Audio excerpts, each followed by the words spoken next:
So hello, everyone. For those that don't know me, I'm Judy Black. I'm president of the RASC Halifax Center. And welcome to our center's online Zoom meeting.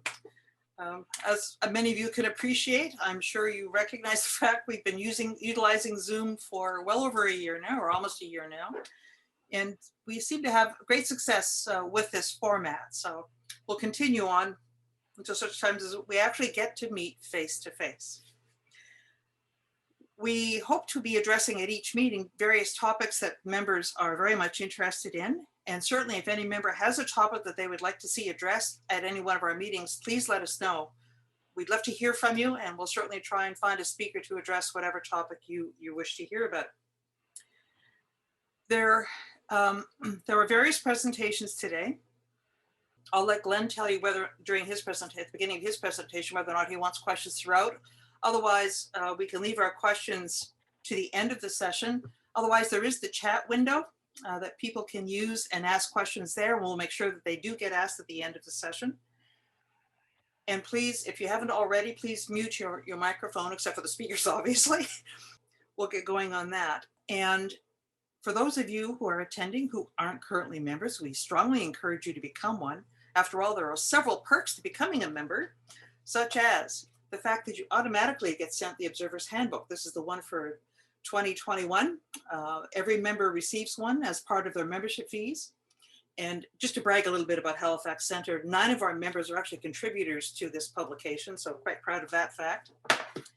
Also, as of this past year, you can also get a free copy of the Explore the Universe guide, which is the guide to the introductory program that anybody in the world can take.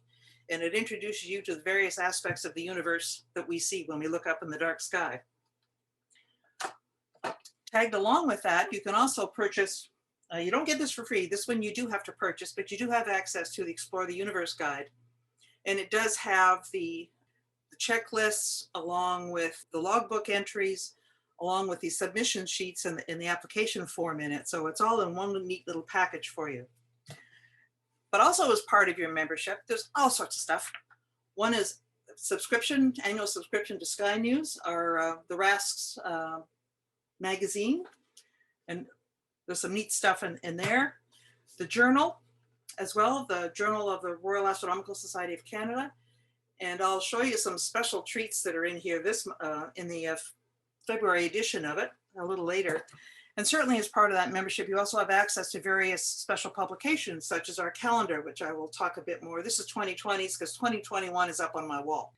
You certainly have access to there, and we'll talk more about that as well. Also, as a subscriber or member to RASC, you also get perks from our local center, such as access to our library, to our observatory, the St. Croix Observatory, and as well a subscription to Nova Notes, our center's newsletter. But the most important part of all of this is access here locally as well as coast to coast of an incredible group of people that have an extreme large amount of knowledge and are willing to be mentors. So if you have a question, the center members are certainly very much willing to assist anyone with their questions or challenges that they have in observing. I know I've utilized Dave Chapman quite a bit when I was going through the Explore the Universe, and we have special stories about that, don't we, Dave? But we'll do that offline. Last but not least, I'd like to wish happy birthday to all those celebrating a birthday today or sometime between now and our next meeting on March 6th. Congratulations on another successful circumnavigation of the sun. So I'm going to share my screen and show you so our agenda is the welcome, which we've just completed. Our special guest, Glenn Roberts, will be giving his presentations on how he fell into a black hole and becoming an astronomy columnist. I've provided his email so that if you wanted to email him at any point, it's there. It's also in his newspaper column header as well. Paul Heath will provide food for the soul with his poem, Outward We Reach. Dave Chapman will provide the What's Up in the February Skies, and then I'll provide the news from the board prior to our Astro Chat. Just as a special note, we won't be having the photo montage this month. Paul Gray informs me that there were only 5 photos. Given the extreme number of cloudy skies, there were few opportunities to take photos. So I told him I would admonish those members who have acquired new equipment that caused all these cloudy skies. So hopefully February will have a few more clear nights. So on that note, I'm going to stop sharing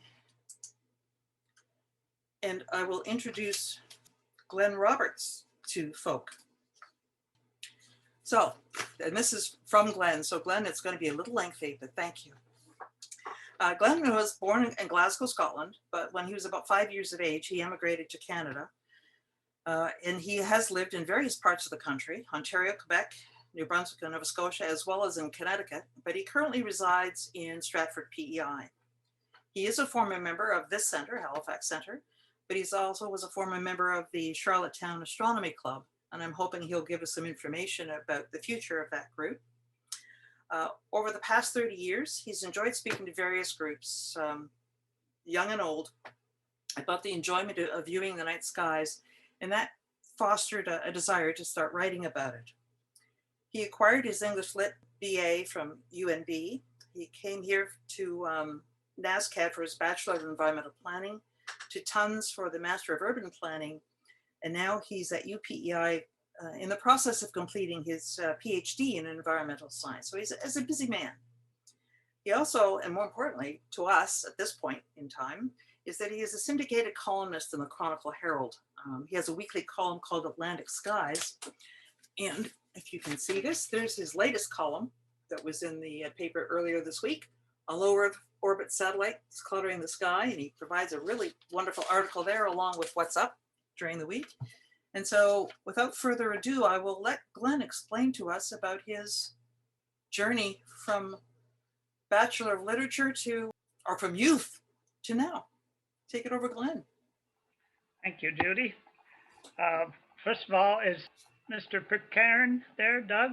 Is he on? Or Mary Lou? Mary Lou is. Mary Lou. Hi, Mary Lou. Don't see your picture, but nice to know you're there. Anyway, okay, where do I begin? I guess as Dr. Zeus says at the beginning.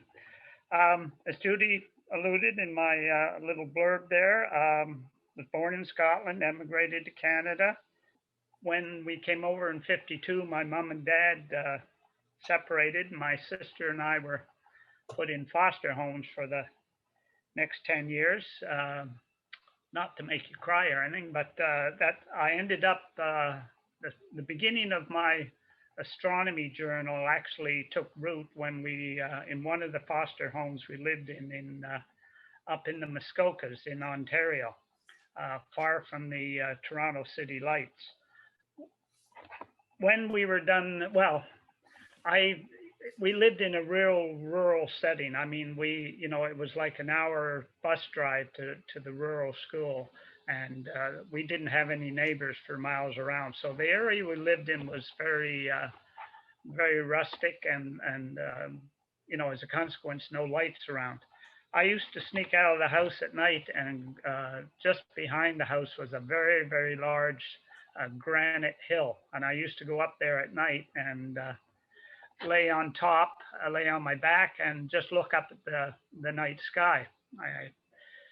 I don't know what initially drew me to it, but it just fostered something in me, and I guess because I almost felt like I was lying, or I was on the nose cone of a spaceship, because the mountain was so high up, and it was kind of came to a dome. When I was laying there, I had stars not only overhead of me, but down, looking to each side. So I was kind of like sitting on the nose cone, and I often used to fantasize about traveling through space. Anyway, that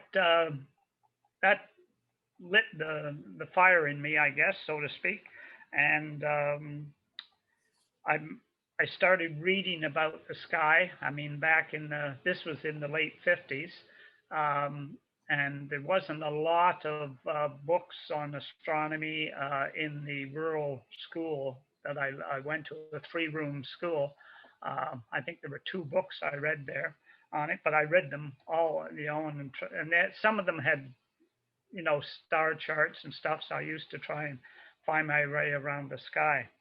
But anyways, that lasted until about '62. when my mom died and my father remarried, and we moved to Connecticut, as Judy mentioned there, in 1963. And I spent the next 3 years there in high school. I started or participated in an astronomy club at the high school, and as a consequence, had access to a lot more literature and information about the night sky. So that, my interest kept growing and growing.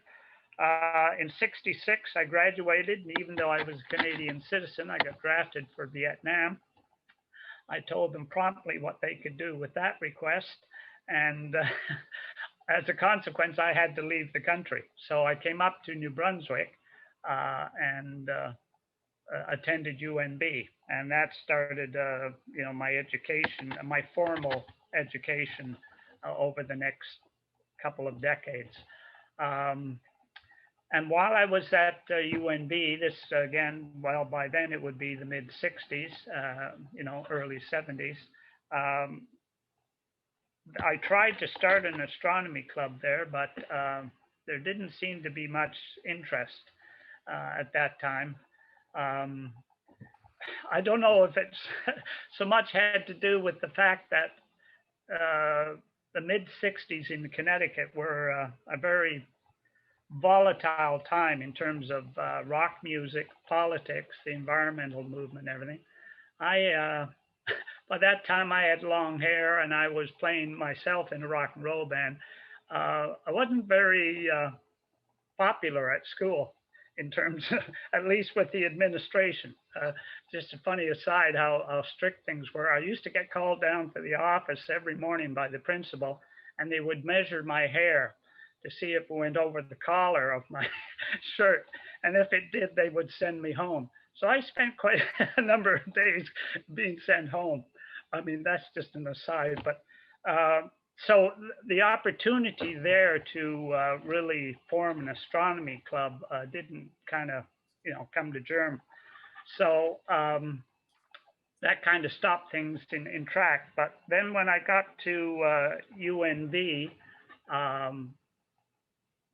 I tried, and actually we did start an astronomy club, but it only lasted kind of one term. And then, of course, college, much more, people moving and changing their things. Anyways, the club fell apart.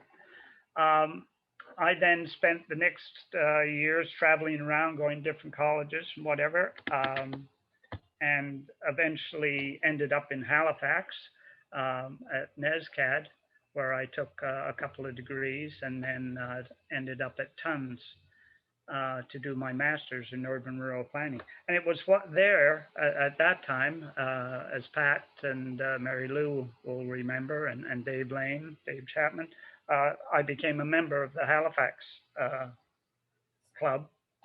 And that really spurred, increased my interest in that, because I had people to relate to, and we went on observing sessions together, and the meetings and things like that. So I left Halifax in 1987 and moved, got married to an island girl, and moved to PEI in '87, and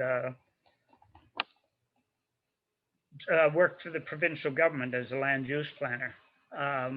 And while I was here, I believe it was late 88, early 89, we started the Charlottetown Astronomy Club. And that lasted for about 25 years until 2013, roughly. We were fortunate at that time to have as one of our members, and certainly and one of our presidents, was Dr. Earl Wonnacott, who many of you probably knew and corresponded with or know of. It was through him that first of all, the university had the observatory there with the 16-inch Schmidt-Cassegrain telescope. So that afforded a lot of opportunities to look at the night sky, even though we were, in a polluted environment. At that time, there was a keen interest in the night sky and in astronomy and whatnot at UPI. that unfortunately seemed to wane. And then when Professor Wanacott died, the university kind of, I wouldn't say kicked us out, but they wouldn't give us room to hold our meetings. Our club had been declining in membership for a number of years. People, I don't know, the older crowd just kind of moved away and the younger ones weren't interested. Anyways, so a lack of meeting space and a decline in memberships eventually caused us to kind of fold up shop, although a number of us still get together and do some observing and talk quite regularly about celestial matters. It was during those years, late 80s, early 90s, that I started giving talks to the public up in the national park in PEI, to community groups, particularly the Boy Scouts and Girl Scouts. They had an outdoor badge that they had to get, and so part of it was concerned about knowing the night sky. So I started doing that, and I gave talks to friends. Eventually, by word of mouth, people kind of, thought I was somebody who knew about the sky, a little, some knowledge. So eventually, I think it was really the 1996 comet Hayatoke comet that got me into the astronomy writing thing when the CBC radio contacted me. Matt Rainey, who used to have the, what was it called? I can't remember his, what was it? Oh yeah, his on the compass section. He asked me if I'd come in and tell people about the comet and whatever. So I did that, and then I guess the response was favorable enough that people, or at least CBC, asked me if I would start doing a monthly interview with Matt called Eyes to the Skies, and I would give them an update of what was in the sky for the month and answer any questions that people may have and stuff.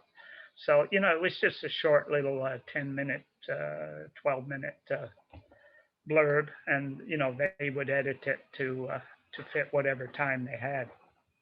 Anyways, that lasted, I guess, until about early 2000, the 2000s, when CBC started making cuts, programs and things like that. So anyways, it went for a few years, and so it helped kind of push my,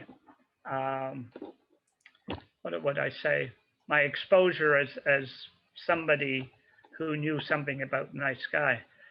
People would see me on the street and they'd say, I know you, they couldn't remember my name, but they said, you're the sky guy. So they would ask me about things. So, anyways, I mean, a small island, word gets around, and people, know people. They've always said on PEI, it's who you know here, not what you know. But anyways, so then the Guardian contacted me. I think it was about that would have been 90, 97, 98, somewhere there, and asked me if I would write a piece about something that was in the sky at that time. It was just a kind of supposed to be a one-off thing, commenting on it. Again, I think it might have been another comet or a conjunction or something like that. I'm sure somewhere in my records I've got the actual first one. But anyways, again, the response seemed to be good, so they asked me if I would do a monthly column. So I said, sure. At that time, it was called Island Skies. So that went on a monthly basis for a good number of years. God, I can't think of how many, 20 odd years. And then I think about 2014, 2015, the Guardian newspaper was bought out by Saltwire Publications, which became the head publishing firm. And I'm not sure if it's the major one in the Maritimes or not. Anyways, they took it over. And for, I think, about 2 months, I continued on the monthly basis. They did a survey of all their readers and found out that more than 90%, I think it was 91, 92% of their readers actually read my column. So they asked then if I would be interested in doing a bi-monthly, every 2 weeks, a column. And we would call it Atlantic Skies. So I said, sure. And that lasted 2 months. Then they came back and said, would you do a weekly one? So I said, well, okay. I said, there's enough in the night sky, and I probably can write something weekly on it. So that is where I am right now in terms of the Atlantic Skies. I write weekly.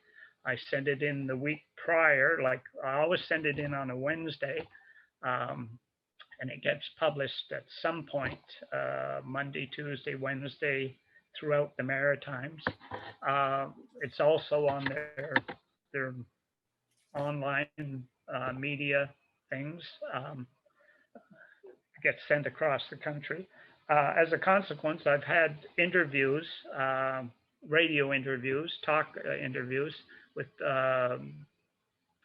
different radio stations and news outlets across Canada, in Ontario, Quebec, and even as far as British Columbia. So I mean, it spreads across, which is great in a sense. So I still give talks.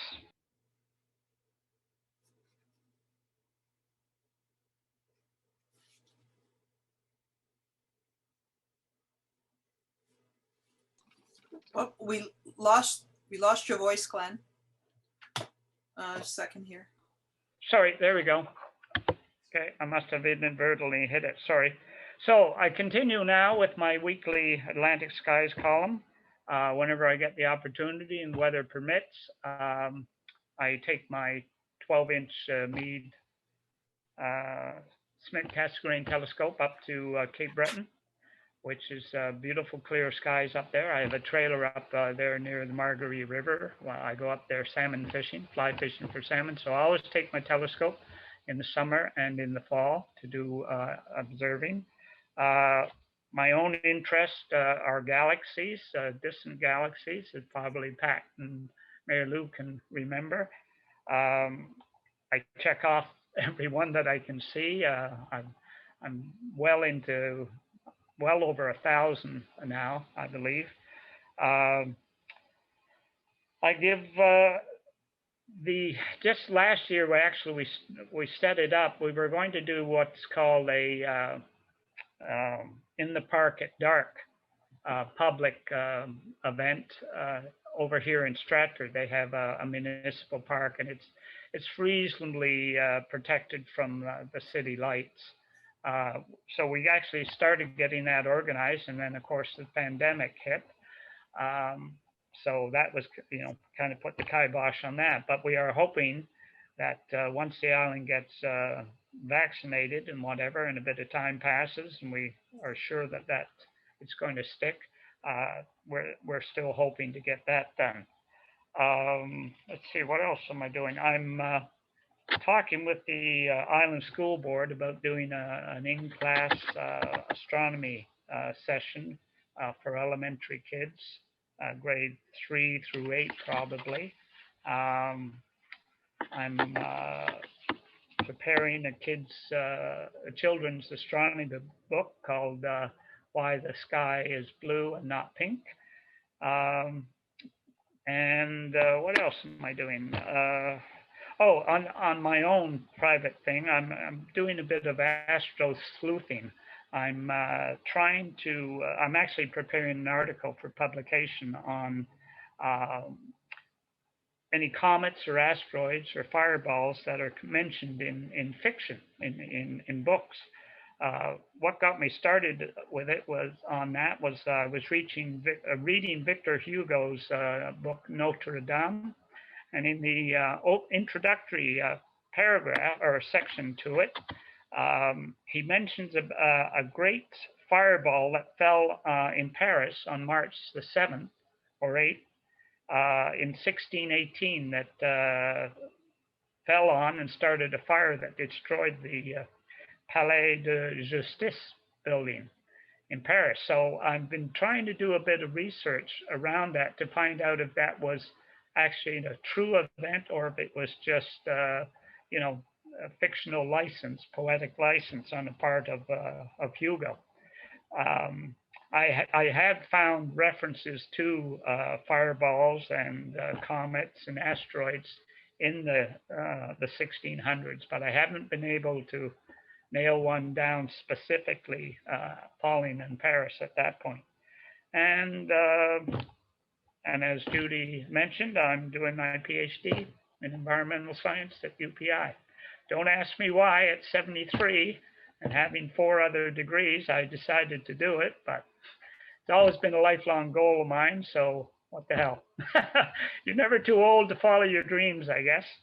So I was actually hoping to do a degree in astronomy, but there's nothing really at UPI that I can pursue, and I would probably have to do it all online, at least. So, but anyways, maybe next year when I finish my PhD there, I'll do one in astronomy. So, anyways, thank you so much for listening to my babbling, and if you've got any questions, I'd be happy to answer them, or we can wait till the question section at the end. Thanks so much, Glenn.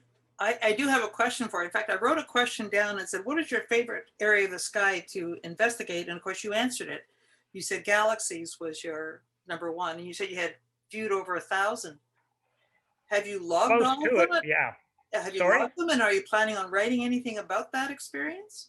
No, not really. I mean, you know, I don't think too many. I mean, there's so much already written about galaxy stuff.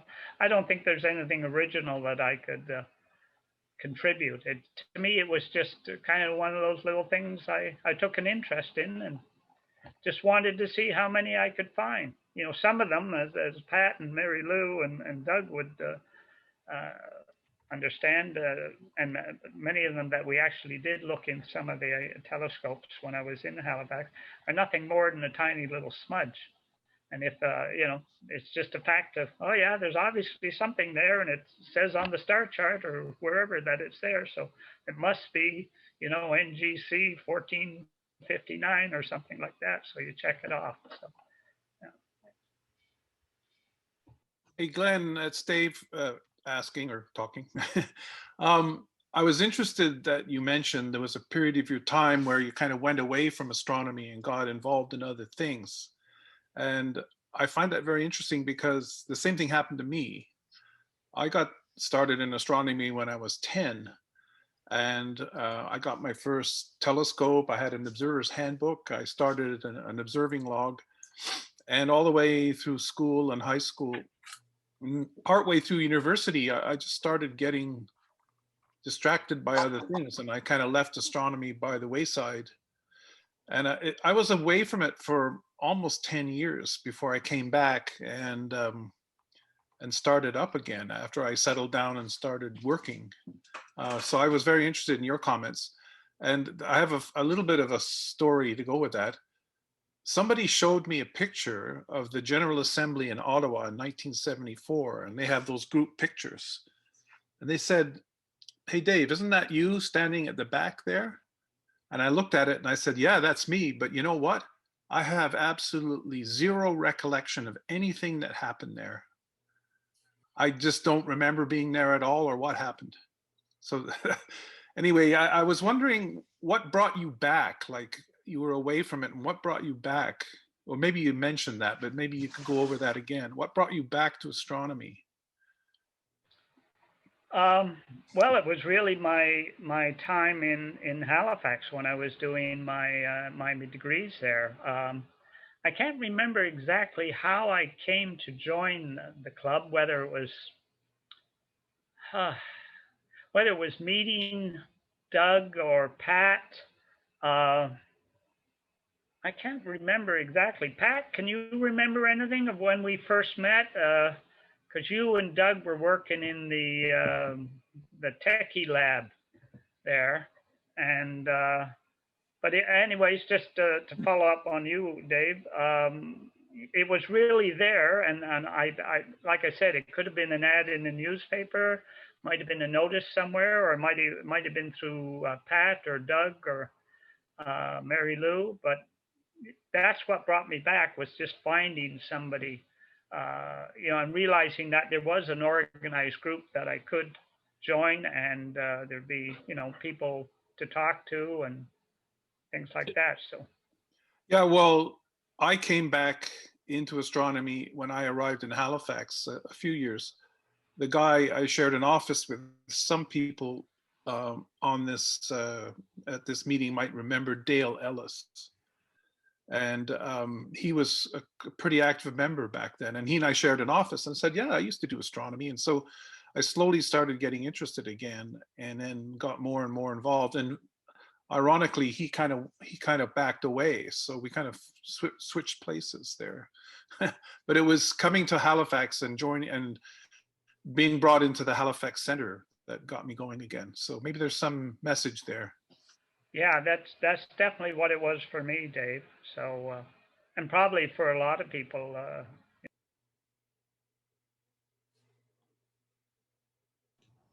I guess if I have a comment as well. It's Dave Lane. I joined the club in 1986, I guess, after a couple of year break when I used to go in high school with my physics teacher, Wilf Morley. But I remember you being a very enthusiastic observer at the time. I was a young fellow then. But I distinctly remember, I know it gets brought up by the old timers quite regularly. There was this guy who moved to PEI who started Nova East, and he never showed up at the first one. But the story was, I guess, that you were the founder of the first star party that we called Nova East. Of course, we had the camping observing weekends before that, but I believe it was you that had the idea to host it, to run it at Fundy National Park in New Brunswick. And that first Nova East was in 1987. And I gather that you had moved to PEI between the time that the event planning was underway and when the event actually took place. And it was absolutely pouring rain, I guess, in PEI that year, but it wasn't in New Brunswick, and you decided not to come. But we had a great star party nonetheless, and I think 34 years later, it's still going strong. Yeah, I remember that, Dave. I think I was in transition to moving my family from Nova Scotia to PEI during the actual time of the event, and I certainly was sad to have missed it, because I thought it would be a great event, and a consequence it was, and has been ever since. So, and I did in a number, I can't remember how many times, but I did get back, actually participate in it a number of years. Yeah. Yeah.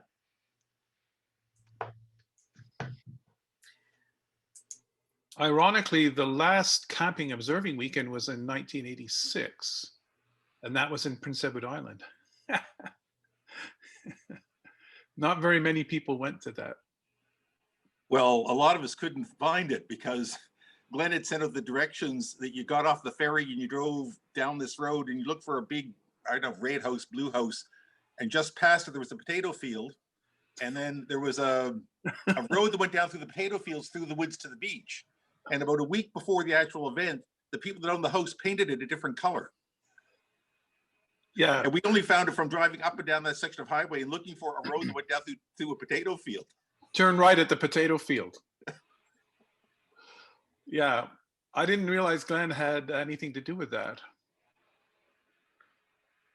Well, I can't remember that either, but It was quite possible. Wasn't it Mrs. King's cottage? She invited us up there.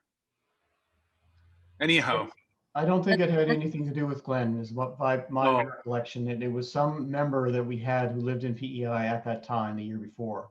yeah, and it was very. I remember Pat Kelly was there, but not very Apparently many it rained people. that weekend too, is what I recall.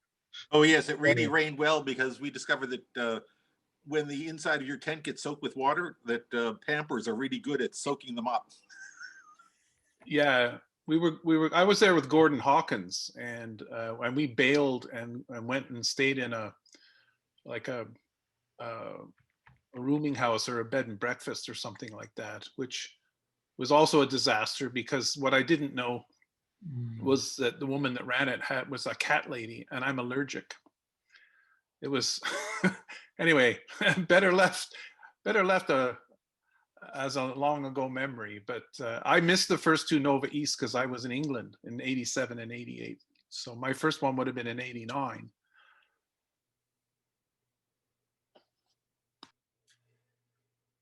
So Glenn, the Charlottetown Astronomy Club, as you noted, is now no more. Are there any thoughts of restarting something in PEI with the group of people that you've mentioned are still enthusiastic and get together from time to time? Yeah, actually, I had a meeting last week with a couple of the members that are still fairly active, and I think we are, as soon as this pandemic settles down, I think we are going to, try and get it going again because, I've got a couple of hundred members. Most of them, I'm assuming, are spread throughout the Maritimes, readers in my column, but a number of them I know are on PEI, and they have asked, is there a club here we can join or whatever? And so I think it is time to get it going again. I would like to. I talked about maybe having an online club in between, but there doesn't seem to be much. At least the other two members don't, or fellows, don't seem to think it's a good idea because we'd have to try and get everybody online, at the same time. But this experience here with you folks in Zoom makes me think that that's quite possible. So we could do that in the interim until we get, the pandemic settles down and we can. Our problem is finding a location because most of the community organizations that we've approached and whatever, they'll rent us a room, but it's like, $100 a meeting, or $50 to $100, so a month. And I don't think that we could generate that kind of revenue to be able to pay for it. I mean, like I said before, we were lucky with Professor Wanacott to have access to a room at UPI for free. So, but yeah, it's something that's in the works, or I would like to get in the works. I haven't given up on it yet. And but what I might do is to my readers, particularly here on PEI and maybe throughout the other Maritimes, is to encourage them to join the Halifax group. In the interim, yeah. Yeah, in the interim. Well, or forever. Whatever. Well, they can have more than one affiliation, right? Exactly. Yeah, and I'm looking. I think I will consider joining the Halifax group once again. Yeah, and maybe given the positive notoriety that you now have with respect to your article and other things, that UPI could be approached again to see if they would be able to provide the same service to you once you do decide to get going.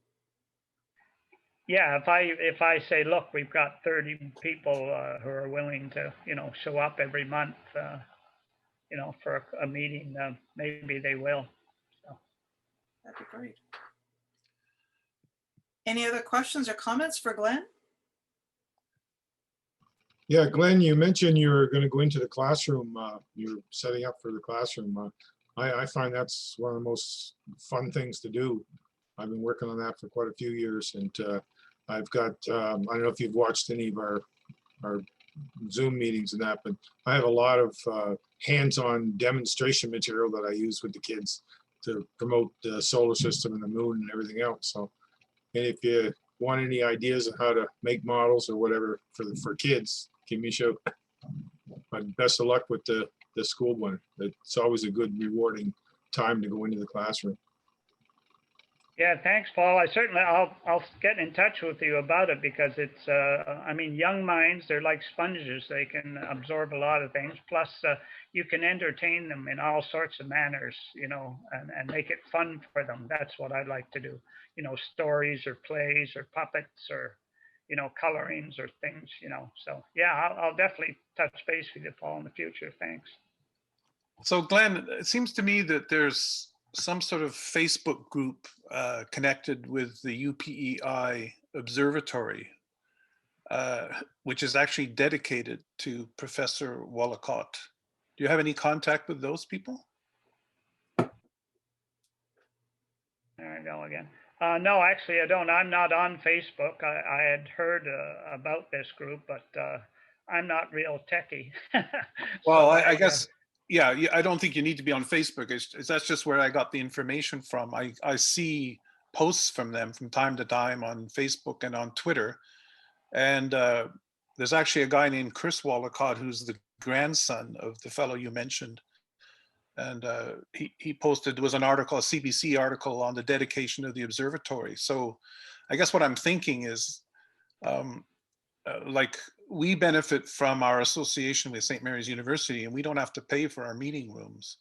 And maybe you could kind of cut a deal with them if they're interested in doing more outreach. It would seem to be a pretty good pairing with them and you. They've got an observatory and you have this following. Maybe you could work out something where you don't have to pay for a meeting room. Yeah, we like I said, we haven't given up on the idea, and I think I'm going to try and pursue it more here, you know, this summer when I have a break from my PhD, and I'll certainly somehow get in touch with those people on Facebook or Twitter. Well, I think you probably need to have somebody in your group that's, you know, younger, because if you want to reach out and involve younger people in the hobby, you need to use the channels that they communicate on. So try to find somebody who can help you out with that. You don't have to do it personally, but that's something we learned in International Year of Astronomy, that we had to use social media to get to the younger people, that the methods we were using to advertise and connect with people were outdated. So otherwise what happens is your group of people grows old and passes away, and there's nobody coming in behind. But they just won't know you're there if you're not on social media. Yeah, that's one of the problems and one of the reasons of the demise of the Charlottetown Club. And that it's interesting you say that. The current course I'm taking, my PhD, is environmental communication, and it talks a lot about social media and how the things that people write and say influence people. And yeah, I'm not really up on social media. I try to avoid it as much as I can, but you're right. If we're going to bring young people in, we have to speak their language and communicate with them the way that they communicate. So yeah, we'll definitely do that.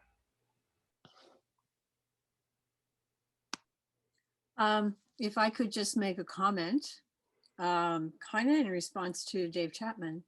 One of the reasons that the Charlottetown group folded was because the university insisted on charging them conference rates for their meeting rooms. They tried valiantly to find a way around that, but they were just stonewalled. And I think a lot of groups, I don't mean to be a naysayer, but I think a lot of groups are going to have trouble. Universities are finding themselves in deep financial trouble on the pandemic. And I think they're going to start looking for ways to get revenue. Yeah, you're right, Mary Lou. That's definitely what happened, and you're right. Although you'd never know it if you looked at UPI right now physically. They've got these great big huge buildings going up, like I think they're 5 stories, huge, take up, I would say, 2 or 3 acres. I mean, they're on a real building spree there. I don't know whether they're all dormitories or whatever, but yeah, I understand what you're saying. That the universities' budgets are getting tighter and tighter. So Mary Lou's point is very good. I guess what I was saying was that by partnering with the university, you might be able to fulfill one of their requirements, which I believe would be to do science outreach, to bring people to the university and to make themselves relevant to the community. And that's why I was suggesting you try again. But Mary Lou's point is very well taken. But if you actually meet one of their requirements, then it's a win-win, you see.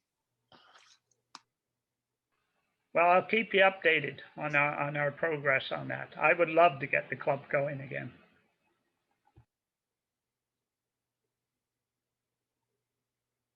Okay. Well, thanks so much, Glenn. It's been interesting hearing how you got from this young child to where you are now, getting your PhD. Never too old to learn. And fine example to all of us in terms of the number of years that you've spent observing the night skies and inspiring us to continue doing so as well. So thanks so much for today. You're certainly welcome to remain with us for the remainder of our meeting. And just a reminder that at the end of our official meeting, we have something called an Astro Chat, which is not recorded. But it's a time for members to talk about anything and everything under the sun, or just to say, hi, how you doing? So thank you again. Well, the pleasure and honor was mine. Yeah, I'm going to stay on if you don't mind. Yeah. Not at all. Okay. Next up, we have Paul Heath. Paul is our outreach chair. I keep getting those two words confused. Don't ask me why. But he's our outreach chair and has been for many years. We've affectionately referred to him as our ever-ready outreach bunny because Paul is very busy in that regard. And don't know where the man gets the energy, but he does have a lot of energy to go out and speak to community groups of all ages. And one of the things that, well, besides alerting us as to when we do get requests for outreach, Paul also has something that he provides to us every month called Food for the Soul, which is another edition of one of his poems. And Paul has authored his first collection, and I'm sure that with how many poems he's provided to us, that there might even be a follow-up edition at some point down the road. So Paul, I will hand it over to you to do the poem, and I'll put it up on the screen while you provide your introduction. How's that? Okay. Yeah, that's, I think it was Jerry that connected us with the launch, or the 10-kilometer high flight of that rocket ship. That the flight went well, the landing just didn't work so well. So it's sort of, that was sort of the incentive of this poem. I tried to relate my poems to events that have happened in the month prior to the meeting. So this was sort of the thing that stood out for me. So, outward we reach. We saw the moon upon the mountain high, and climbed to try and touch it in the sky. We watched the eagle soar so high, and sought to fly and fly to reach the sky. With wax and wood as birds we tried and tried, then heated spheres we shaped to lift us high above the clouds.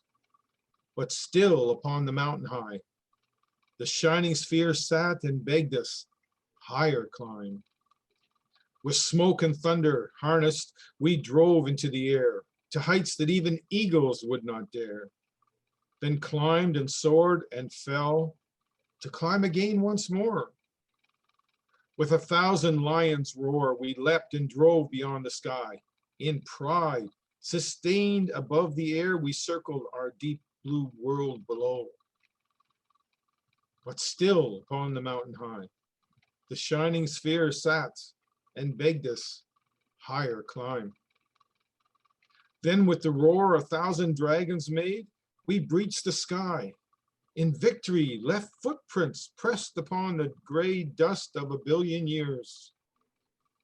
But still, upon the mountain high, the shining sphere sat and begged us, higher climb. So as with babies, first steps may wobble and fall, we rise and reach and strive and push for more. Until that day, adrift in space, our deep blue world far below us view, and turning outward, reach to hold the shining stars within our outstretched hands. Basically, don't give up. Bravo, bravo, well done. Thank you. I'm a poet myself, so I can appreciate that. I've done a couple of books of poetry, and I can appreciate what you're writing there. Well, I'm almost ready. Judy said I've got quite a few since my first book on astronomy poems. I'm probably looking at next year having enough to make another collection the same size as the one I had at first. But I'm working on 3 other books at the same time too, so keep myself busy. So, I do like to write, so it gets my mind focused. So. Good. Well, thanks so much for that, Paul. Thank It's very enjoyable. Yeah, we have a lot more in common, Paul, than than it appears. So we're going to have lots to talk about. Okay. Great. Next up is Dave Chapman, and he is our outreach chair. No, he's our observing chair. See, I keep getting you guys confused. He's our observing chair. This has been his second year in that capacity, but he certainly has served other capacities on our board in terms of being president, vice president, and whatnot, and has served several roles nationally. And I guess we should refer to him as Dave Chapman Fellow of the RASC, now that he's acquired that accomplishment. But every month, Dave has been providing us what's up in the night sky. So Dave, I hand it over to you to tell us what's up for February. Well, thanks, Judy. Thanks for that introduction. One of the more recent roles that I have within RASC is I've been invited to participate in the RASC editorial board. So that includes all the editors of all the different publications and so on.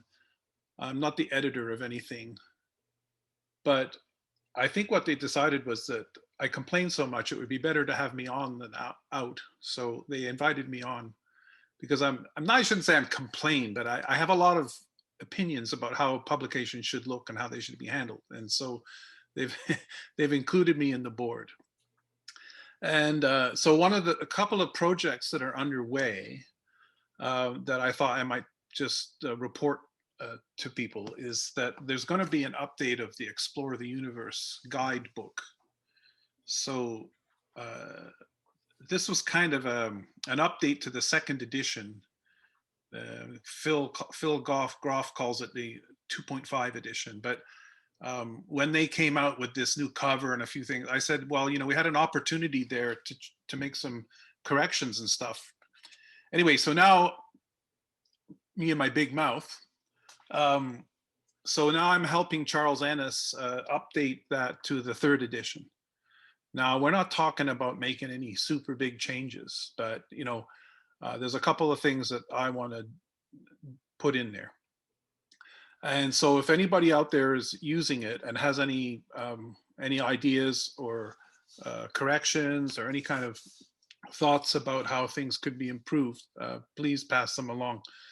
One of the things that I'm going to do, and I had this idea right away when they printed it, this is a whole bunch of blank pages, right, in the back. And I said, geez, what are you doing printing a book with blank pages? If I had known you had blank pages, I would have given you more content, So one of the things I'm going to ask to put in is there's only one description of a variable star, and that's Algol. And what I want to do is No, actually, no, we've got it from Myra, but what I want to do is put in some information for Algol, because there are 2 optional variable stars in the program, Explore the Universe. And the other thing that I think is missing from this whole book, somehow, it's supposed to be an observing guide, but there's nothing in here about how to record your observations and what constitutes an observation. So I think we'll probably put some information about that and how to log things and what information is pertinent. So we don't have a ton of room for new things, but if anybody saw anything that seemed a bit off and they think needs changing, particularly if they're using it in a teaching capacity, like if you're teaching a course or something, we'd like to hear from you. So, and the other thing that you should know is that following the success of the Explore the Universe online course last year, RASC is going to put on a follow-up to that, which is they're going to do an Explore the Moon online course using the Explore the Moon programs that RASC has. And the hosts are going to be Jenna Hines, and John Reed has agreed to co-host with her. He did it last time. So sometime in the spring, they're going to start sort of a weekly course, Explore the Moon. And along with that, they're going to publish the Explore the Moon workbooks that we created here in Halifax as door prizes for Nova East. So this is what they did for Explore the Universe. They took the program and then they put in some log pages and an application form, and they put a fancy cover on it, and they made this workbook which you can buy from RASC. And so they're going to do the same treatment for Explore the Moon, and I'm helping Jenna put that all together to produce some glossy workbooks for both the telescope and the binocular part. So look for those in the next couple of months. Okay, so let's do what's up. Okay, so what's up for February? This is something I do every month, and it's been up and it's online at the RASC Halifax webpage. So you can go and see this presentation in PDF form at any time. You can follow up any details, and any of the links that are in this presentation are live on the PDF version online. So if you want to follow up anything, go there. The images here are original artwork by John Reed. He did the first 4 as a project, as a gift for his mother, I guess. And I said, wow, I really like those. We'd like to use them in our book that we're going to do on Mi'kmaq moons. And I asked him if he'd do 3 more to finish off the cycle. So he did the 3 more. And if I'm not mistaken, I think I saw that Lisa Fanning has a version of this. She got printed up on canvas or something and is on her wall somewhere. So yeah, he let me use John let me use the image. Yeah. Okay. Great. Yeah. So I was surprised to see that, but it looks cool, eh? It did. It came out very nice. Yeah. So like I say, I'm hoping to use that. Kathy and I are hoping to use that in the book that we're preparing on Connect with Mi'kmaq Moons, a 2-eyed seeing approach. And I thought, rather than have the same old, that this having some original art would be a much better way to portray the phases of the moon. Okay, so I always start with the sun. So what happens in February is around the beginning of February, we're halfway between the solstice in December and the spring equinox. And so a lot of people notice around this time of year that the days are getting longer. Like for a long time, they don't seem to change in length very much, but a lot of people have said to me lately, you know, the days are really getting longer, and they are, like the daylit hours, that is. And so, yeah, at the beginning of February, you get about 9 3/4 of an hour of sunlight. And by the end of February, we're up to 11 1/4. So that's quite a bit. And the sun will be higher in the sky at the end of February as well. And so if you're a gardener like me, 10 hours is the magic number. When you get above 10 hours, then that's when things really start to grow in the garden. And so if you try to grow anything in less than 10 hours, usually they don't do much and you need lights and stuff. But somewhere along this month will be a good time to be starting things to grow seeds indoors and whatnot.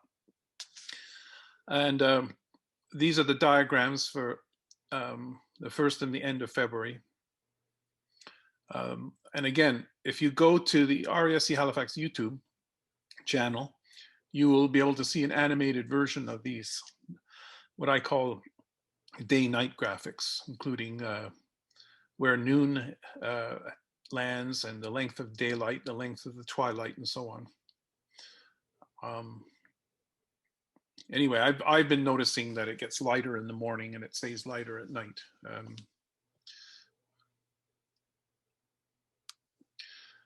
For the moon, I guess we passed last quarter and new moon is coming up soon. So new moon in the Mi'kmaq tradition is the snow blinding moon. And the Mi'kmaq name for that is Abuganajit. Abuganajit. And if you go to the online version of this, you can follow that link and you can see Curtis Michael pronouncing that and explaining it. And the idea about the snow blinding part is that if you actually look at the weather records, you'll see that it's roughly this month of February. And you'll notice that the February of the 3 winter months, December, January, February, February is the brightest and generally has the most snow on the ground, or a combination of those two. So it's legit. It really is a time when if you're out during the day and it's sunnier than average, and there's usually snow on the ground, and you get this snow blinding effect. So after new moon, there's a couple of conjunctions of a sort. So on the 17th, you can see crescent moon in Uranus. So the point of mentioning that is that if you want to look for Uranus, if you want to find Uranus, that's a good time to look for it in your binoculars. Those circles are a binocular field. So if you're trying to find Uranus for your Explore the Universe program, that's a really easy way to look for it. And on the 18th, the moon is in the binocular field with Mars. Mars isn't so hard to find, but I just thought I'd throw it in there. The first quarter is on the 19th. And then the full moon is on the 27th. That's the next full moon. And it's still the snow blinding. It'll be the full snow blinding moon then. And as far as observing the moon is concerned, I always like to promote the Explore the Universe program has a lunar component, and you have to observe some phases of the moon and so on. That's fairly easy to do. And with binoculars, you can explore the moon with binoculars, and if you have to, for the Explorer of the Universe certificate, you need to get half of each of these lists. Doesn't matter which half. So the challenge is sometime over the next month is to go out and try to observe at least 3 of those, if not more. And the good time, I think, to look for those is the 18th, 19th, 20th. It's sort of it's kind of near the first quarter phase when there's a lot of things that you can find on the moon in one night, or if you're lucky enough to have 2 or maybe even 3 nights in a row, you could get quite a few of these targets. It's not really much of a challenge, but at least you should try and try looking at the moon with your binoculars and see if you can see some of these features. So ever since the conjunction, it's pretty slim pickings for planets. Mercury is way too near the sun, and in fact, it's going to be an inferior conjunction tomorrow, so no luck there. And Venus, I would say, is too low and too near the sun, although if you really try hard, you can probably see Venus rising before the sun early in the morning. Mars is still prominent in the evening. It's quite a bit dimmer and smaller than it was during its opposition. You probably wouldn't be able to see very much on its disk, but you could probably tell that it has a disk in a telescope. And I already mentioned that it's in conjunction with the moon on the 18th.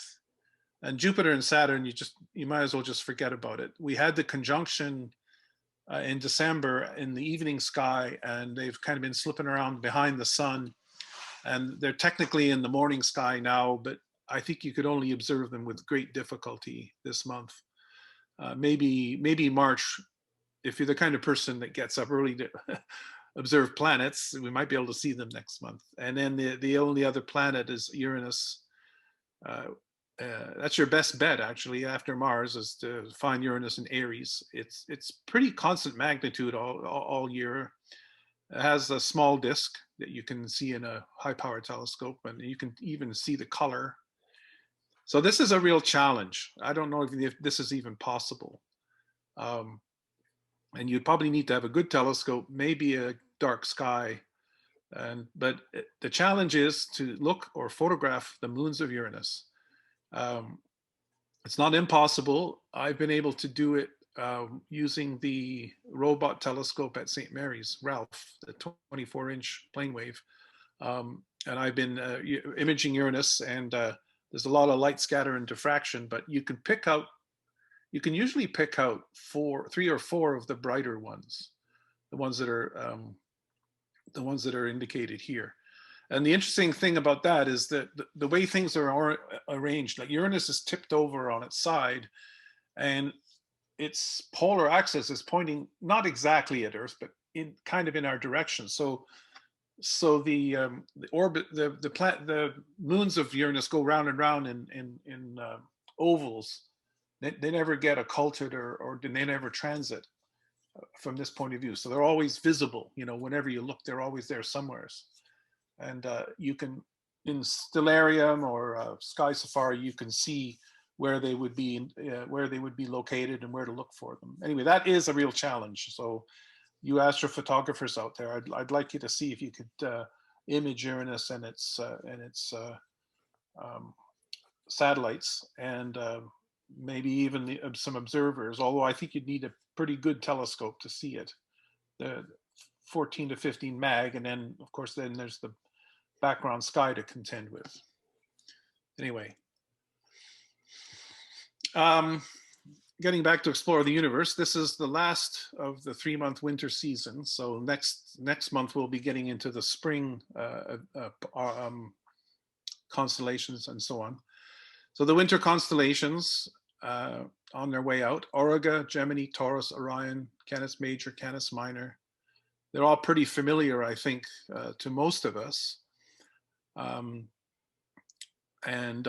The winter sky actually has a really, good collection of constellations and bright stars compared to the summer sky. The only problem is that it's often too cold, and this year been too cloudy to see anything.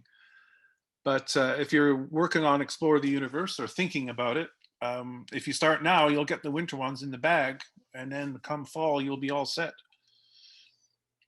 The stars, again, there's a number of stars that are in Explore the Universe. And again, you only have to find half of everything. You don't have to get them all. So you could go out on a nice clear night and bag the constellations and the stars and get that done. And they're listed there in order of their brightness. And starting with Sirius as the brightest nighttime star. And so you can see there's quite a few stars from the top 50 brightest stars in the winter sky. Most of them are official navigation stars that are used in celestial navigation, although I'm not sure anybody does celestial navigation anymore, but they're classic stars that you would sight with a sextant to find out where you were. The only two that aren't are Castor and Gomezia. And Gomezia isn't even in the top 50. So I don't even know, to be honest with you, I don't even know why they included Gomezia as a star in the program, because there's much brighter and prominent stars that you could have included. But That's so it is. And for those who have SynScan telescopes, all of these stars are good to star align your telescope. And you need to know them. You need to know their names if you're using a SynScan telescope, because that's how they identify them. So you have to know where to find them. If it says, oh, point at, you know, whatever, Procyon or Castor, you have to know where they are in the sky. So it's a practical thing to learn, even if you're using a go-to. In terms of the deep sky objects, a lot of open clusters in the winter Milky Way there.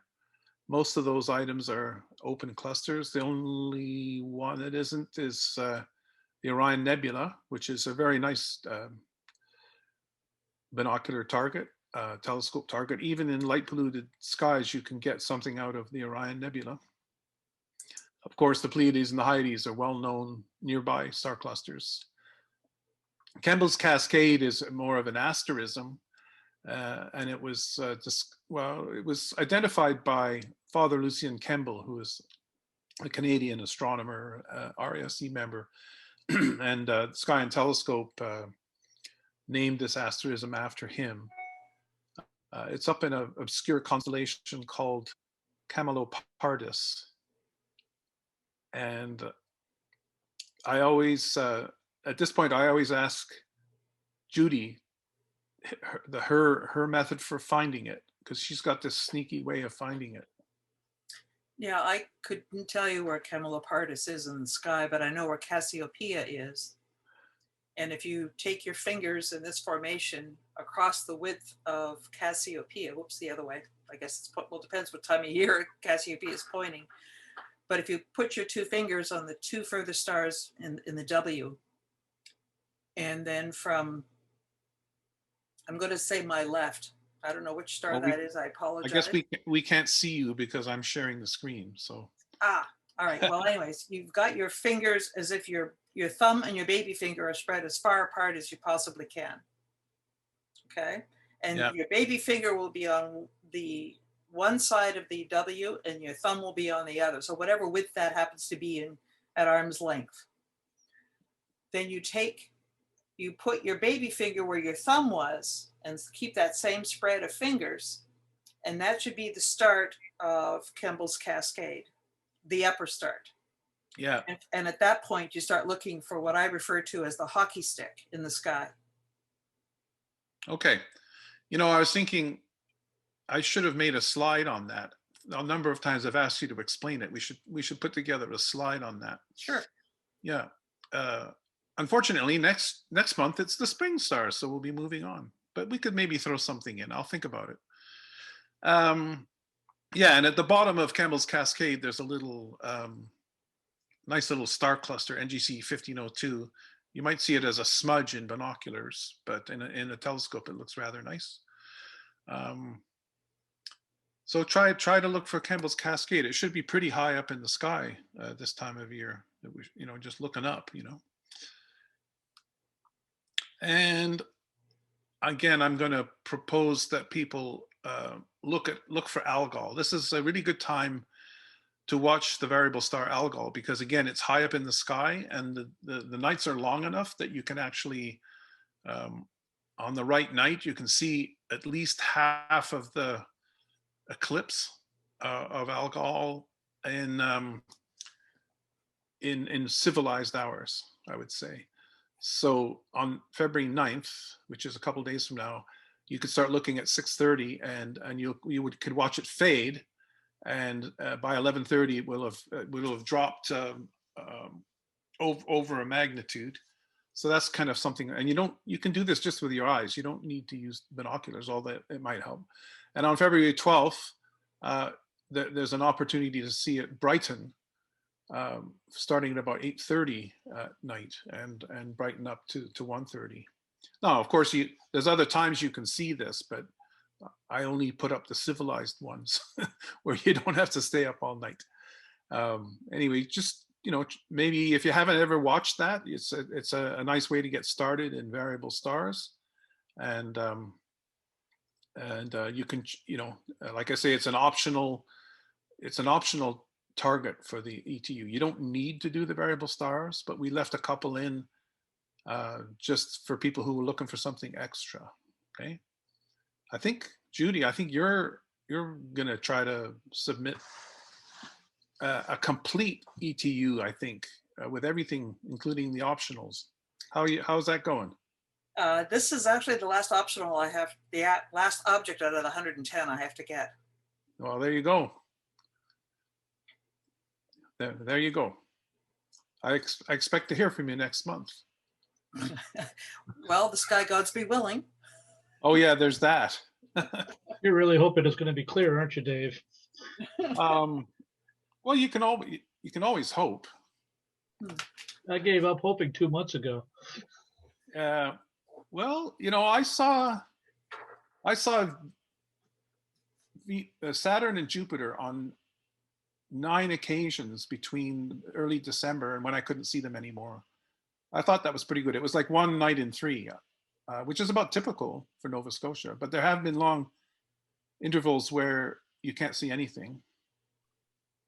Yes, in early December, there were many nights where you had that early evening break, or there was some clear for a while, but there's no real long clear nights. Yeah.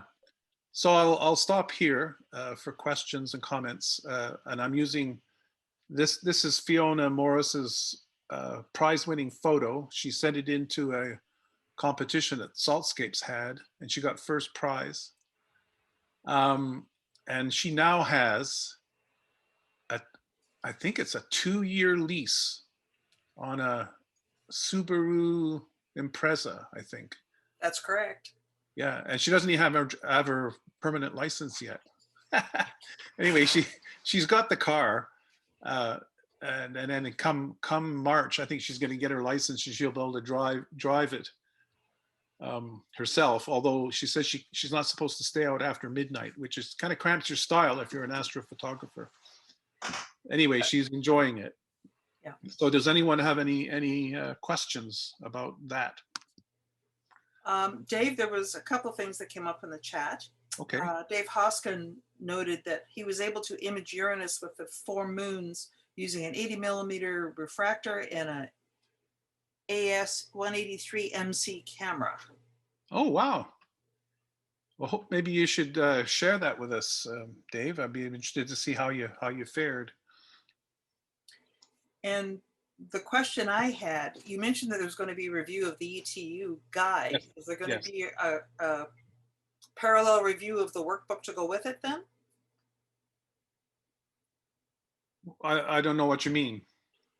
Well, for instance, the workbook contains a lot of the charts and whatnot that are in the guide. If there's any changes to those, will there be a consequent? No, the workbook simply has the program and some log sheets. But that's my question. If there's changes to the program, then the workbook will have to be changed. Yes. No, the program isn't being changed, only the guidebook. Okay. I make that clear. We're not changing the program. Okay. We're just changing the book that describes the program and talks about it. We're not, we're finished making changes to the program. And we would be very reluctant to make changes because it's been going on for so long. A lot of people have different ideas about how it should be structured, but it wouldn't be fair to change it up, It is what it is. Yeah. So it's just the book itself that's being revised in case there's any errors or omissions and that kind of thing. I don't think it's going to be a lot of work. I just thought that since they need to reprint them, we thought that we would take this opportunity to just look through it and maybe make some adjustments. I'm hoping it's not going to be a lot of work. So. Okay, well, thank you for that, Dave. And thanks for providing information about Algol. I've got those in my calendar already. So great. Make a point of trying to get out there and making it work for us. Well, if those dates don't work out, you know that the minima of Algol are in the handbook, right? Yes, they are. And thank you for reminding me. For people that want this information, it is on our website. Dave provides it at the beginning of every month to us. So if you go to our homepage at halifax.rasc.ca, his full presentation is there. Okay, thanks so much, Dave. And our next presenter is me, and it's news from the board. As has been our habit, every month we provide what's new from the board, not only from us at the local level, but also some neat, wonderful things that are happening at the national. And as you can see, all the hearts, obviously February is Valentine's Day as well. So happy Valentine's Day to everybody. And hopefully we can have some heartfelt moments under the night sky over the coming month. I want to promote the RASC calendar, and this is the cover of the 2021 that is hanging up on my wall that I couldn't show you earlier. Paul Gray was the current editor for the 2021, and I believe he'll be continuing for 2022. If you would like to get a copy of one, which you should, I mean, after all, 3 of our members have photos in this, Keith Egger, Jason Dane, and Fiona Morris. If you'd like a copy, all you have to do is e-transfer $25 to our treasurer and include in the notes portion of your e-transfer your name and your mailing address. We ask for your name because sometimes the email addresses do not provide any clues as to who the person truly is. The email address that you would send it to is treasurer@halifax.rasc.ca. And as soon as he gets the money, he notifies the appropriate person and you get your copy mailed out to you to the suite. We still have lots of copies, so and it's cheaper going through us than through National, just as a matter of note. SCO fundraising, we're still continuing on. People are still generously donating. We have a new total this month of 88,310 that have come in from member donations. Thank you to everyone who has provided funding for this project. It is coming along quite well. And as you can see from Mary Lou Whitehorn's schematic there, it is certainly helping us in encouraging people to donate. As well, the astro images, the numbers haven't changed there, but we do encourage people, after all, Valentine's Day is coming up, maybe even birthdays coming up, that you might want to purchase one of those images and give as a gift to someone you know. With respect to the upgrade, you can see from the photo that we showed last month in terms of the, can you see my pointer there, folks? Yep. Moving around? Yep. Okay. There's the pole that is currently in the driveway. And as you can see from Mary Lou's diagram, it's pretty close to where she suspected it would be. So that was what happened last November. And then just a couple of weeks ago, we then had an electrician in, and he got the masthead as well as the electric panel inside the building. And 4 days later, we had Nova Scotia Power come in and they approved what had been done. So now we have approval to go forward with the hookup from that pole over to the masthead. So things are coming along really well. Along with that, there are a group of individuals, besides John Ledard, who's our SCO manager, and he's been, I must say, absolutely incredible in terms of keeping us on our toes, in terms of making sure that everything is on time, and in contacting people to get the work done for us on the site. He recently was in touch with Dave Lane, Paul Gray, and Blair McDonald to go through what would be the final list of things that we want to ensure is included in this upgrade. And I'm going to read some of the things that we'll be looking forward to in the future. Most of this has to do with the light fixtures. As members can appreciate who've been out to SCO, the lighting in the war room, for instance, is somewhat dim for some of us with older eyes. So the thought was to have 2 fixtures in the ceiling in the warm room, one white, one red, both 2 bulbed. There was going to be a cover over the white, and they'll be on separate switches with a dimmer capability. The white one will have a cover over it so that we don't accidentally hit that light switch, so that we don't ruin night vision eyes. The observatory and that sort of capability will also be put out into the storeroom that you can see in the back of that photo with the war room masthead.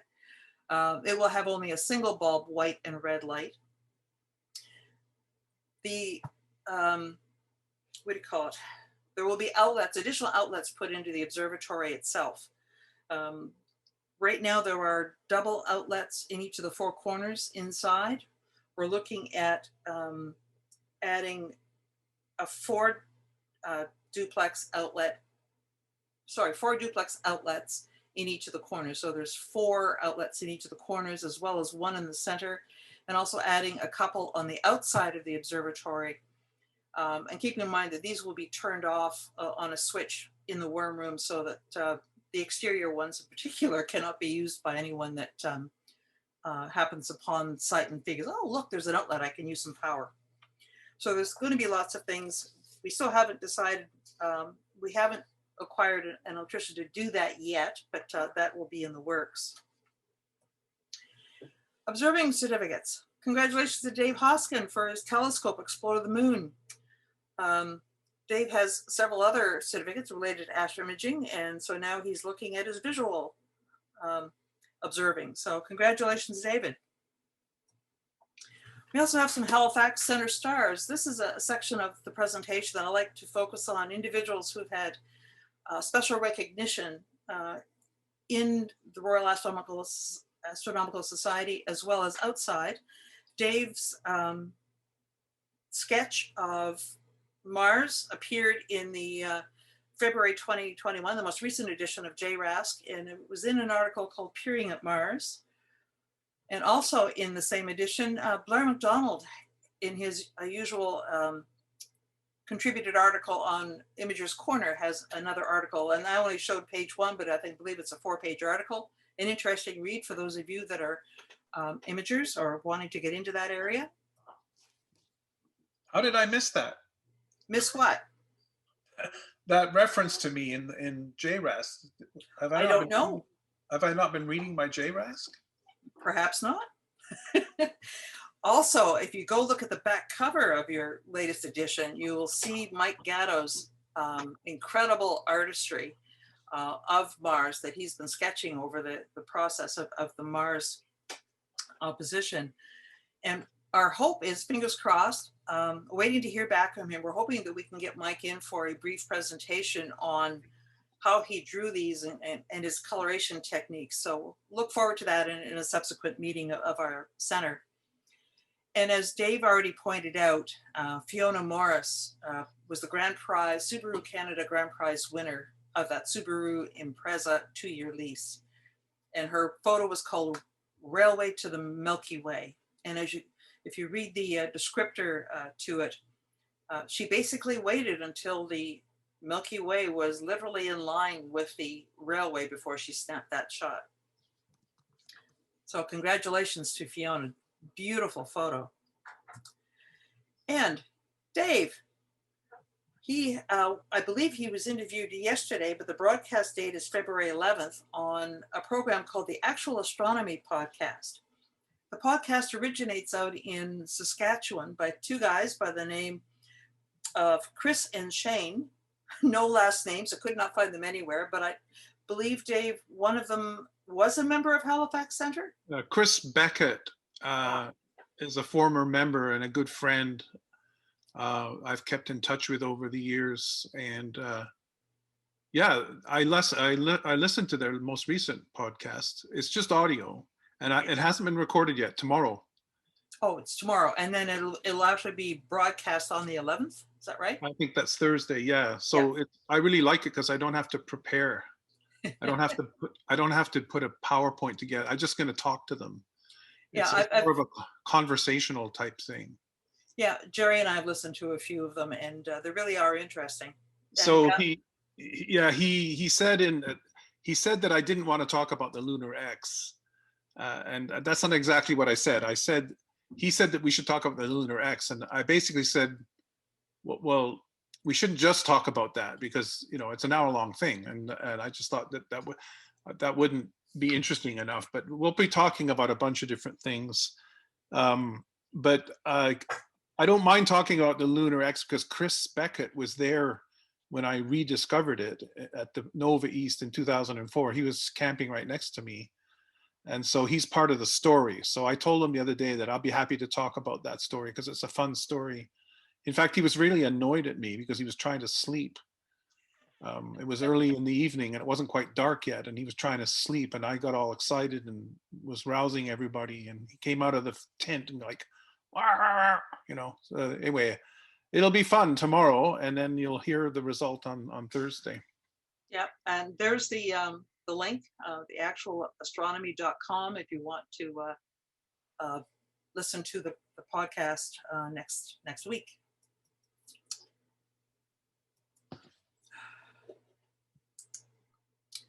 So I mentioned at the very beginning of this meeting about all the perks of joining. Well, how do you join? Very easily. What you do is you go to our website or to the National RASC website and you can join. On our website, you go to About Us on our website and you'll find this column. You can join online if you wish to do that, and that'll bring you right to the RASC sign-up sheet, and you can fill in all the information and pay your membership fees that way. Or if you're old school and prefer to do the paper copy, just click on the word form and that will get you to the link regarding the paper copy, and you can mail it in along with your payment. One thing I'd like to note, COVID has certainly affected some of our members to the point where they can't retain their membership, or if individuals who aren't members now but would like to, and COVID has affected their financial capability of doing so, you can contact our national office for assistance. So you just contact Adela at mempub@rasc.ca and tell her the situation, and all inquiries are kept confidential. So if you know someone or if you are in that situation, please consider that. Also, I mentioned about there are perks from the Halifax side. One of the other perks is certainly our discussion list that we have here. National certainly has a discussion list, but so do we as a center. And certainly information about our St. Croix Observatory and how to, the information about its history and how to access it. Nationally, there are several activities, online activities, that are available to members. Every month they have a calendar of events. You'll see that there are classes, for instance, on the 2nd, the 16th, and you don't see here, but on March 2nd is the Insider's Guide to the Galaxy that they provide. There are several speakers and meetings that you can also sign up for and participate in. There's some really interesting ones coming up from them, and just pardon me a moment while I get them. For instance, on the February 10th, there's a speaker from Montreal Center who's giving, it's an evening of celebration of women and girls of all ages and backgrounds in sciences. And there'll be 3 short talks by women currently in the field at all levels, and it's followed by a discussion of that. On the 11th, a presentation sponsored by both the RASC and Sky News is a session called Astronomy Today, Framing the Future. Dark matter, humans on the moon, black holes and exoplanets, all sorts of topics. It's hosted and moderated by Sky News editor-in-chief, and I apologize if I mispronounced her name, Alandria Brunez, RASC Outreach Coordinator Jenna Hines, RASC Next Gen Committee Chair Emily Lafleche, and the RASC Diversity and Inclusivity Committee Chair Roland Duchesne. They're all involved. So you can register online for that, or you can watch it online through the RASC YouTube channel, your choice. On the 17th, they have a speaker through Toronto Centre on Indigenous Astronomy, Stories of the Sky, and Indigenizing the Drake Equation. Hilding Nielsen, who is a Mi'kmaq from Newfoundland, her work focuses on stellar and exoplanet astrophysics and on indigenizing astronomy.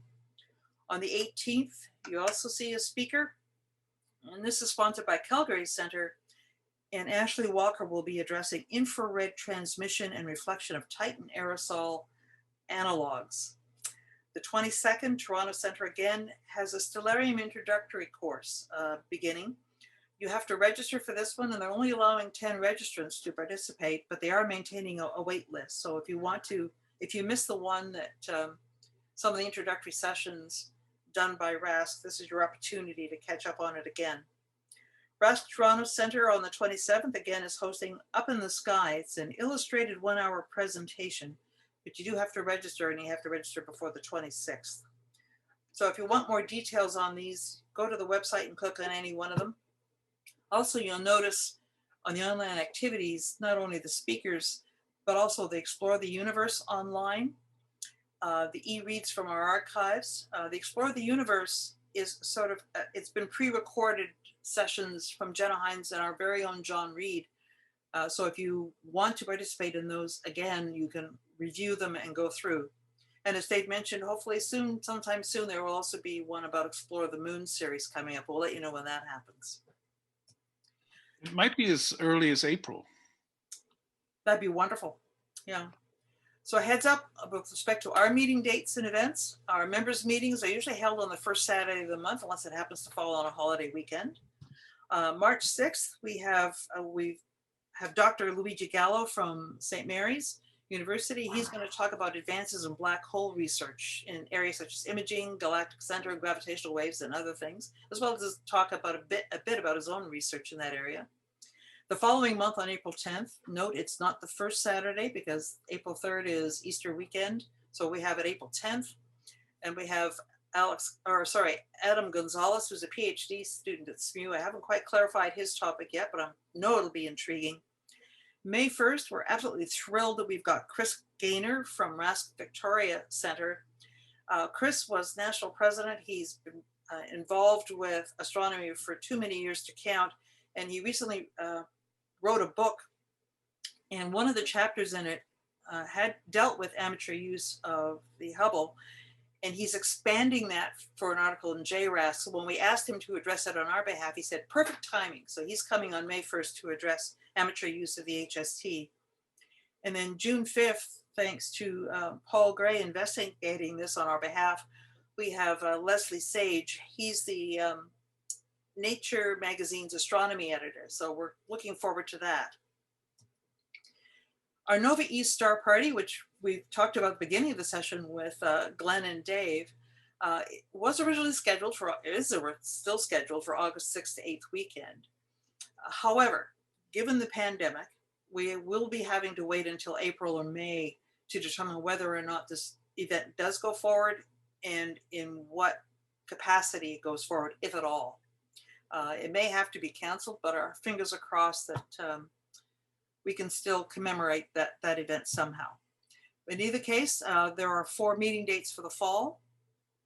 So noted. So just wanted to make everyone apprised of that. So that's our meetings for the coming remainder of this year. Any questions? Well, there being no questions, there's a couple of comments there about the outside plugs for scope. Sorry?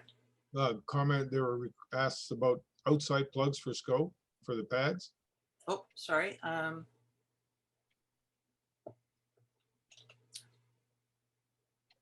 The question is, oh yes, are there outlets near the concrete pads? Yes, there will be outlets on the outside of the observatory facing the pads. So yes, you will have access from the outside to electricity to the pads. Yeah, we're trying to make the site as electrified as possible, because one of the other pieces I didn't mention as well too is that we'll be switching over from the potential is quite high for us to switch over from propane, which is currently, the worm room is currently heated, to electrical now that we've got the electrical capacity upgraded to current guidelines for electrification of the site. So that will be changing over as well.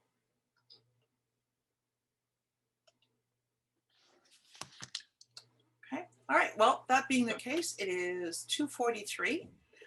We'll call the meeting to an end. Thank you, everyone. Thank you, Glenn, for joining us today and being our guest speaker, and to Paul Heath and to Dave Chapman for providing their particular sessions. And we'll see you all next month with Luigi Gallo as our speaker. And you're certainly welcome to join us, stay with us and join us in the Astro Chat, which is not recorded. So as soon as I say farewell, recording is stopped. So thank you one and all, and we'll see you next month.